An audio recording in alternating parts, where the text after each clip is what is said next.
ಅಧ್ಯಾಯ ಈ ಕತ್ತೆಗಳ ಜಗಳವಿಲ್ಲದೆ ಆಟ ಆಡ್ಕೋಬಾರ್ದ. 1 ನಿಮಿಷ ಆಟ ಆಡೋದು, ಇನ್ನೊಂದು ನಿಮಿಷ ಕಾದಾಡೋದು. ಮೂಗ್ದೆ ಅಂಬುಜಮ್ಮನ ಮನಸ್ಸಿಗೆ ಬಣ್ಣ ಬಳಿದು ಮಾತಿನ ಸ್ವರ್ಗ ಅಂಗೈ ಮೇಲೆ ತೋರಿಸುತ್ತಿದ್ದಾಗಲೇ ನಾವು ಕಾದಾಡಿ ಮಾತಿನ ಗೋಪುರ ನೆಲಕ್ಕೆ ಕುಸಿಯುವಂತೆ ಮಾಡಿದ್ದರಿಂದ ಮಂಜುಳಾಗೆ ಕೋಪ ಬಂದಿತು. ಮಾರನೆಯ ದಿನದಿಂದಲೇ ಜೋಯ್ಸರ ಅಲಂಕಾರ ಜಾಸ್ತಿ ಆಯಿತು. ಅವರ ಶುಭ್ರವಲ್ಲಿ ಗಾಳಿ ಬೆಳಕು ಧೂಳಿಗೆ ಸಿಕ್ಕಿ ಮಲಿನವಾಗತೊಡಗಿತು. ಅದೊಂದು ದಿನ ನಾನು ಗುರು ಸುಬ್ಬಿಯ ಮನೆ ಮುಂದೆ ಆಟವಾಡುತ್ತಿದ್ದಾಗ ಮಂಜುಳಾ ಸೆರಗಿನಿಂದ ಬಾಯಿ ಮುಚ್ಕೊಂಡು ನಸುನಗುತ್ತಾ ಜೋಯ್ಸರ ಮನೆಯಿಂದ ಈಚೆ ಬಂದಳು. ಅವಳನ್ನು ನೋಡಿ ಸುಬ್ಬಿ ಬಾಯಿಲಿ ಎಂದಳು. ಮಂಜುಳಾ ಹತ್ತಿರ ಬಂದು ಬಿದ್ದು ಬಿದ್ದು ನಕ್ಕಳು.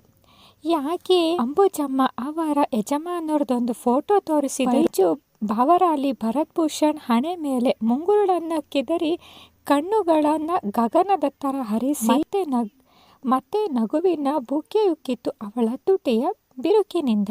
ಮಾತು ಪೂರ್ತಿ ಮಾಡಿ ನಗಮ್ಮ.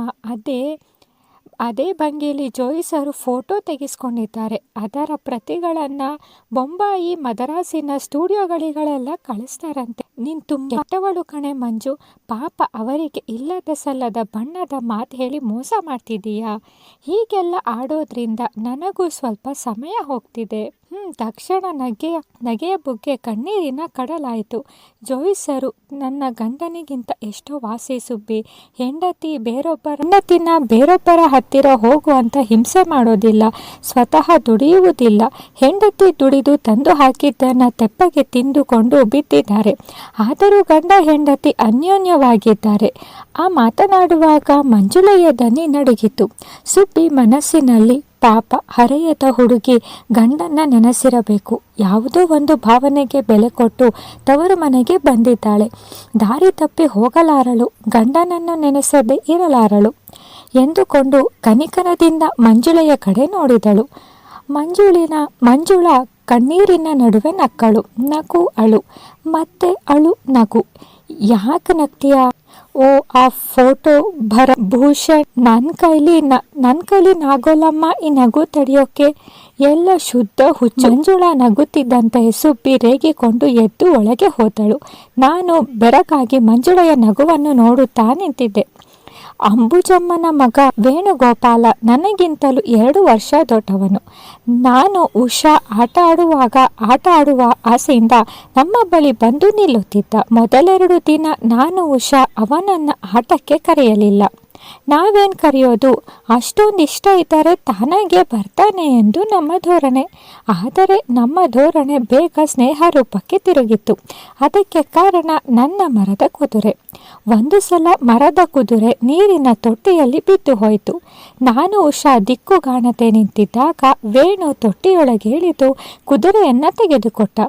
ನೀರಿನಿಂದ ಅವನ ಚಡ್ಡಿ ಬನೀನು ಒದ್ದೆಯಾಯಿತು. ಅಂದಿನಿಂದ ನಮ್ಮಿಬ್ಬರ ದೃಷ್ಟಿಯಲ್ಲಿ ವೇಣು ವೀರಾದಿ ವೀರ. ಅವನು ಕೂಡಲೇ ನಮ್ಮ ಆಟದ ಬಳಗದ ಸದಸ್ಯನಾದ.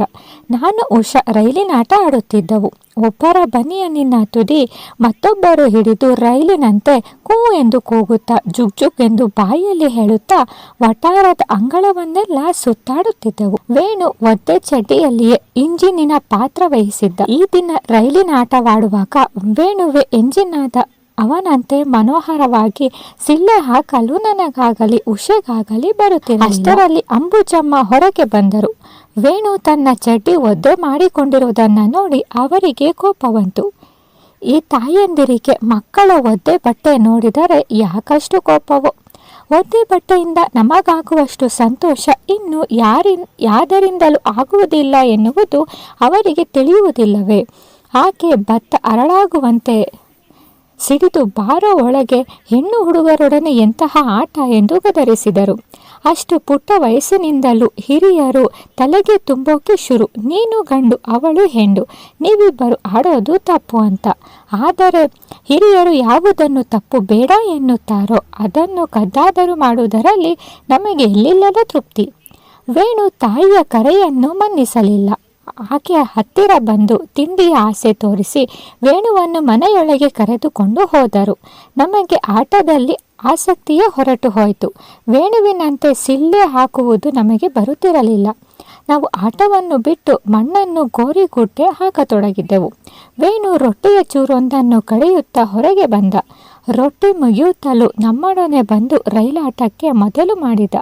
ಅಂಬುಜಮ್ಮ ಮತ್ತೆ ಬಂದು ನಾಯಿ ಬಾಲ ಎಂದು ವೇಣುವನ್ನು ಬೈದು ಅವನಿಗೆ ತಿಂಡಿ ಆಸೆ ತೋರಿಸಿ, ಆದರೆ ವೇಣು ಜಗ್ಗಲಿಲ್ಲ. ಸುಬ್ಬಿ ಬಂದು ನನ್ನೊಬ್ಬಳನ್ನು ಒಳಗೆ ಕರೆದು ಚಕ್ಕುಲಿಯನ್ನು ಕೈಗೆ ಕೊಟ್ಟಳು.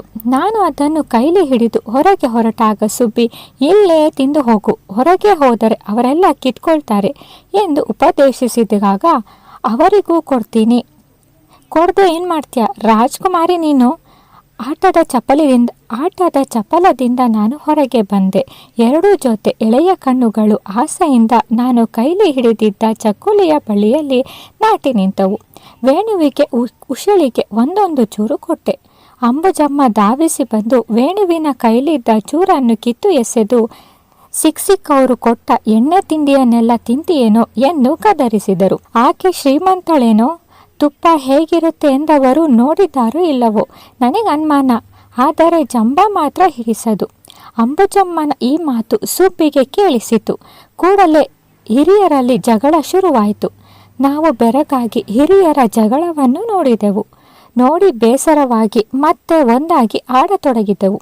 ಎಷ್ಟು ಹೊತ್ತು ಆಡಿದೆವು ನೆನಪಿಲ್ಲ. ಸುಬ್ಬಿ ಬಂದು ನನ್ನ ಬೆನ್ನಿನ ಮೇಲೆ ಗುದ್ದಿದಾಗಲೇ ನನಗೆ ಎಚ್ಚರವಾಯಿತು.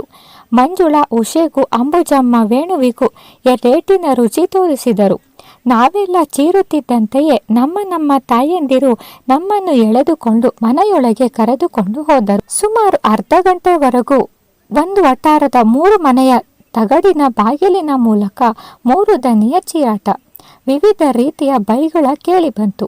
ಆನಂತರ ಅತ್ತು ಸೋತಿದ್ದ ನಾವು, ಬೈದು ಸೋತಿದ್ದ ಹಿರಿಯರು ಒಂದೇ ಸಲಕ್ಕೆ ತಟ್ಟಗಾದೆವು. 2 ದಿನ ನಾವು ಪರಸ್ಪರ ಬೆರೆಯಲಿಲ್ಲ. 3ನೆಯ ದಿನ ಎಂದಿನಂತೆ ನೀರಿನ ತೊಟ್ಟಿಯ ಬಳಿ ಎಲ್ಲರೂ ಸೇರಿದೆವು. ನೀರಿನಲ್ಲಿ ಆಡುತ್ತಾ ಮಣ್ಣನ್ನು ಗಾಳಿಗೆ ತೂರುತ್ತಾ ಎಲ್ಲರೂ ಒಂದಾಗಿ ನಕ್ಕೆವು. ಗುರು ದೊಡ್ಡವನಾಗಿದ್ದ. ನಮ್ಮೊಡನೆ ಆಟವಾಡಲು ಅವನ ಹೃದಯ ತವಕಿಸುತ್ತಿತ್ತು. ಆದರೆ ಸುಬ್ಬಿಗೆ ತನ್ನ ಮಗನನ್ನು ನನ್ನೊಡನೆ ಬಿಡಲು ಎಲ್ಲಿಲ್ಲದ ಹೆದರಿಕೆ. ನಾನು ಬಜಾರಿ ಪಟಿಂಗಿ, ಗುರು ಮೆದುಗ ಚಿಕ್ಕವನು. ಅವನು ನಮ್ಮೊಡನೆ ಆಡಲು ಬಂದರೆ ಸುಬ್ಬಿ ಒಳಗಿನಿಂದಲೇ ಕೂಗುತ್ತಿದ್ದಳು, ಬಾರು ಗುರು, ಅವಳ ಜೊತೆ ಹೋಗಬೇಡ, ಬೀಳಿಸ್ಬಿಡ್ತಾಳೆ. ಆದರೆ ಗುರು ಒಳಗೆ ಹೋಗುತ್ತಿರಲಿಲ್ಲ. ಸುಬ್ಬಿ ಹಿಂದಿನಂತೆ ಚಟುವಟಿಕೆಯಿಂದ ಬಂದು ಗುರುವನ್ನೆತ್ತಿಕೊಂಡು ಒಳಗೆ ಹೋಗುತ್ತಿರಲಿಲ್ಲ. ಏನೋ ಒಂದು ಬಗೆಯ ಆಲಸ್ಯ, ಜಡತೆ ಅವಳಲ್ಲಿ ಮನೆ ಮಾಡಿದ್ದಂತೆ ತೋರಿತು. ಒಂದು ದಿನ ಮಂಜುಳಾ ಮಾರ್ಕೆಟಿಗೆ ಹೊರಟಿದ್ದಳು. ನಾನು ಉಷಾ ಅವಳ ಬೆನ್ನು ಹತ್ತಿದೆವು. ನಾವು ಮನೆಗೆ ವಾಪಸ್ಸು ಬಂದಾಗ ಗುರು ಬಾಗಿಲಿನಲ್ಲಿ ಕುಳಿತಿದ್ದ. ಮಂಜುಳೆಯ ತಾಯಿ ದನಿ ನಮ್ಮ ಮನೆಯಿಂದ ಕೇಳಿ ಬರುತ್ತಿತ್ತು. ಮಂಜುಳೆಗೆ ಅನುಮಾನವಾಯಿತೇನೋ. ಅವಳು ತನ್ನ ಮನೆಗೆ ಹೋಗುವುದಕ್ಕಿಂತ ಮುಂಚೆ ನನ್ನೊಡನೆ ನಮ್ಮ ಮನೆಗೆ ಬಂದಳು. ಸುಬ್ಬಿ ದಟ್ಟಗಳ ಮೇಲೆ ಮಲಗಿದ್ದಳು.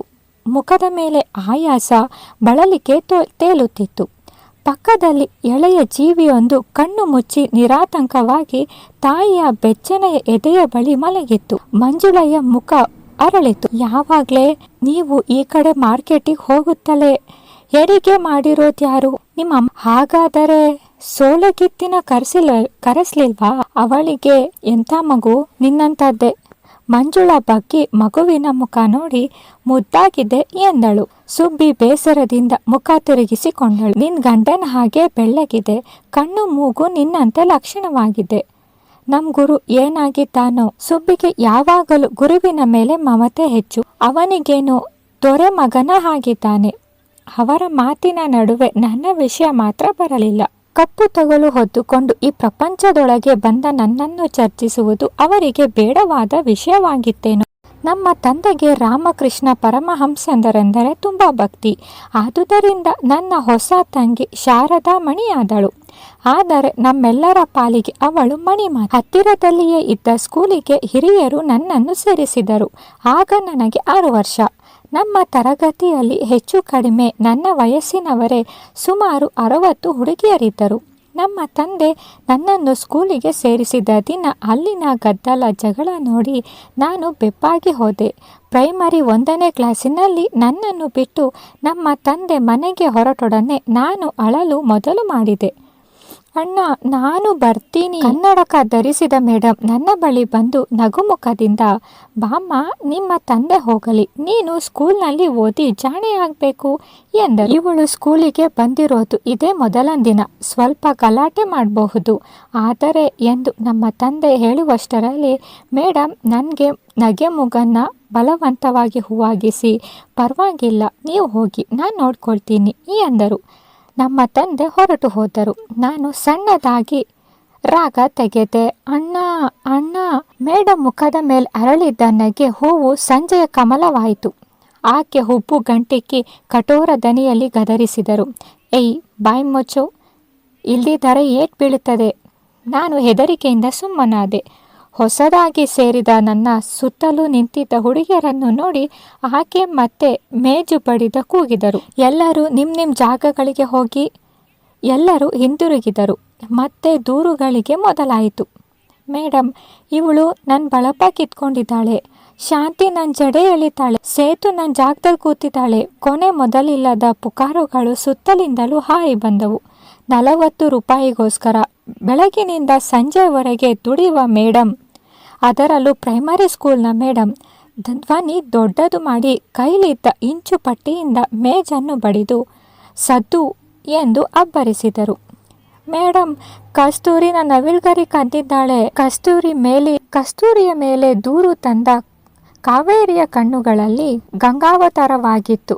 ಜೀವಶವದಂತಿದ್ದ ಮೇಡಮ್ ಕಸ್ತೂರಿಯ ಬಳಿಗೆ ಬಂದು ಇಂಚು ಪಟ್ಟಿಯಿಂದ ಒಂದೇಟು ಕೊಟ್ಟು, ಇನ್ನು ಗದ್ದಲ ಮಾಡೋರ್ಗೆ ಏಟ್ ಬೀಳುತ್ತೆ ಎಂದು ಎಚ್ಚರಿಕೆಯನ್ನಿತ್ತು. ಕನ್ನಡ ಪುಸ್ತಕದಿಂದ ಪಾಠವನ್ನು ಓದತೊಡಗಿದರು.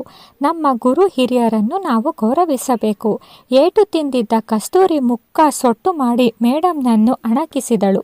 ಅವಳ ಅಣಕಿಸುವ ಮುಖ ನೋಡಿ ನನಗೆ ತುಂಬ ನಗು ಬಂತು. ಸ್ಕೂಲ್ ಬಿಡುವ ಹೊತ್ತಿಗೆ ನಾನು ಇಬ್ಬರಲ್ಲಿ ಸ್ನೇಹವನ್ನು ಬೆಳೆಸಿದ್ದೆ. ಮಾರನೆಯ ದಿನ ನಾನು ಸ್ಕೂಲಿಗೆ ಹೋಗಲು ಹಠ ಮಾಡಲಿಲ್ಲ. ಹುಡುಗಿಯರ ಸ್ನೇಹ, ಆಟ ಪಾಠ ನನಗೆ ಮನೆಗಿಂತಲೂ ಆಕರ್ಷಣೀಯವಾಗಿ ತೋರಿತು. ಮನೆಯಲ್ಲಿದ್ದು ಸದಾ ಅಳುವ ಮಣಿಯನ್ನು ಅನುಸರಿಸಿಕೊಳ್ಳಬೇಕಾಗ್ತಿತ್ತು. ಗುರು ಅತ್ತರೆ ಕಿರುಚಾಡಿದರೆ, ಮೊಂಡುತನ ಮಾಡಿದರೆ ಅದಕ್ಕೆಲ್ಲ ನಾನೇ ಕಾರಣ ಅಂತ ಬಯಸಿಕೊಳ್ಳುವುದು ತಪ್ಪಿತು. ಸಾಲದುದಕ್ಕೆ ಅಮ್ಮ ಹೇಳಿದ ಚಿಕ್ಕ ಪುಟ್ಟ ಕೆಲಸಗಳನ್ನು ನಾನೇ ಮಾಡಬೇಕಿತ್ತು.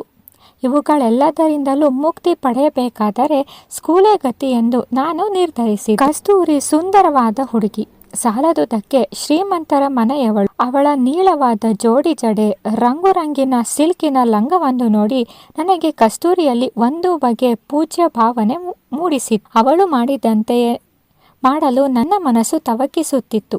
ರಂಗುರಂಗಿನ ಸಿಲ್ಕಿನ ಲಂಗವಂತೂ ನನ್ನ ಕೈಗೆಟುಕದ ವಸ್ತು. ಆದರೆ ಜೋಡಿ ಜಡೆ ಹಾಕಿಸಿಕೊಳ್ಳಲು ಯಾರದೇನು ಅಡ್ಡಿ? ಮಾರನೆಯ ದಿನ ಸುಬ್ಬಿ ನನಗೆ ಜಡೆ ಹಾಕಲು ಬಂದಾಗ ನಾನು ಹೇಳಿದೆ, ಸುಬ್ಬಿ ನನಗೆ 2 ಜಡೆ ಹಾಕು. ನಮ್ಮ ತಂದೆ ಊಟ ಮಾಡಲು ಕಾದು ಕುಳಿತಿದ್ದ. ಗುರು ಬೇರೆ ರಚ್ಚೆ ಹಿಡಿದು ಅಳುತ್ತಿದ್ದ. ಮಣಿಗೆ ಹಾಲು ಕುಡಿಸಲು ಹೊತ್ತಾಗುತ್ತಿತ್ತು. ನನ್ನ ಮಾತು ಕೇಳಿ ಸುಬ್ಬಿ ಸಿಡುಕಿದಳು. ನಂಗೆ ಹೊತ್ತಾಯ್ತು, ಈಗ ಪುರ್ಸೋತಿಲ್ಲ, ಸಂಜೆ ಮನೆಗೆ ಬಂದಾಗ ತಲೆ ಬಾಚ್ತೀನಿ, ಈಗ ಹಾಗೆ ಮುಂದಲೆ ಬಾಚಿ ಕಳಿಸ್ತೀನಿ. ಬೇಡ, ನನಗೆ 2 ಜಡೆನೇ ಬೇಕು ಎನ್ನುತ್ತಾ ನಾನು ಜಡೆಗೆ ಕಟ್ಟಿದ್ದ ನಾರನ್ನು ಬಿಚ್ಚತೊಡಗಿದ್ದೆ. ಈಗ ಜಡೆ ಬಿಚ್ಕೊಂಡ್ರೆ ಏಟ್ ಬೀಳುತ್ತೆ ಎನ್ನುತ್ತಾ ಸುಬ್ಬಿ ತಂದೆಗೆ ಬಡಿಸತೊಡಗಿದ್ದಳು. ಕಸ್ತೂರಿಯ ಜೋಡಿ ಜಡೆ ನನ್ನ ಕಣ್ಣೆದುರಿಗೆ ತೂಗಾಡಿತು. ನನಗೆ ಈಗಲೇ ಹಾಕು, ನನಗೆ 2 ಜಡೆನೇ. ಗುರು ಹಾಗೂ ಮಣಿಯ ಆಲಾಪನೆಯೊಡನೆ ನನ್ನ ಮೇಳವು ಸೇರಿತ್ತು. ನನಗೆ 2 ಜಡೆ. ಸುಬ್ಬಿ ಅನ್ನದ ತಪ್ಪಲಿಯನ್ನು ಕೆಳಗಿರಿಸಿ ಬಂದು ನನ್ನ ಬೆನ್ನಿನ ಮೇಲೆ ಕೂತಿದ್ದಳು. ನಾನು ನೆಲದ ಮೇಲೆ ಬಿದ್ದು ಹೊರಳತೊಡಗಿದೆ. ಮಣಿ ಎಳೆಯ ಮಗುವಾದುದರಿಂದ ಸುಬ್ಬಿ ಅವಳನ್ನು ಹೊಡೆಯುವ ಹಾಗಿರಲಿಲ್ಲ. ಗುರು ವಂಶೋದ್ಧಾರಕನಾದುದರಿಂದ ಸುಬ್ಬಿಯ ಪ್ರಾಣ ಪದಕವಾಗಿದ್ದ. ಉಳಿದವಳು ನಾನು. ಸುಬ್ಬಿಯ ಭಾಷೆಯಲ್ಲಿಯೇ ಹೇಳುವುದಾದರೆ ಕೊಂಟೆ ಕೋಣ. ಸುಬ್ಬಿ ಹೊಡೆದಷ್ಟು ನನ್ನ ಹಠ ಅಳು ಜಾಸ್ತಿ. ನಾನು ಒಟ್ಟಾರದ ಅಂಗಳದಲ್ಲೆಲ್ಲ ಉರುಳಾಡಿದೆ. ಲಂಗವನ್ನೆಲ್ಲ ಧೂಳು ಮಾಡಿಕೊಂಡೆ. ಜೋಯಿಸರ ಹೆಂಡತಿ ಅಂಬುಜಮ್ಮ ಬಂದು ನನ್ನನ್ನು ಸುಬ್ಬಿಯಿಂದ ಬಿಡಿಸಿಕೊಂಡರು. ನೀವೇನು ತಾಯಿಯೋ ದನವೋ? ಮಗುನ ಹಾಗೆ ಹೊಡೆದ್ರೆ ಯಾಕಾದೀತು? ಸ್ವಲ್ಪವಾದರೂ ಮೈ ಮೇಲೆ ಜ್ಞಾನವಿರಲಿ. ನನ್ನಿಷ್ಟ, ನನ್ನ ಮಗಳನ್ನು ನಾನು ಏನು ಬೇಕಾದರೂ ಮಾಡ್ತೀನಿ, ನೀವ್ಯಾರದನ್ನು ಕೇಳೋಕ್ಕೆ? ಸುಬ್ಬಿ ಕೂಗಿಕೊಂಡಳು. ನಾನು ಮನುಷ್ಯಳು, ನಿಮ್ಮ ಹಾಗೆ ಪಶುವಲ್ಲ. ಅಪಾಯ ಸ್ಥಳಕ್ಕೆ ಏಟು ಬಿದ್ದು ಹೆಚ್ಚು ಕಮ್ಮಿ ಆದ್ರಾಯ್ತು. ಇಂಥ ಮಕ್ಕಳು ಇರೋದಕ್ಕಿಂತ ಹೋಗೋದು ವಾಸಿ. ಅಂಬುಜಮ್ಮ ಹಾಗೂ ಸುಬ್ಬಿಯ ಜಗಳ ಇನ್ನು ಎಲ್ಲಿಗೆ ಹೋಗು ಮುಟ್ಟುತ್ತೋ? ಇದನ್ನು ನೀವು ತಿಳಿಬೇಕಾದ್ರೆ ಹೀಗೆ ಕೇಳ್ತಾ ಇರಿ ರಾಕ್ಷ್ ಮೀಡಿಯಾ.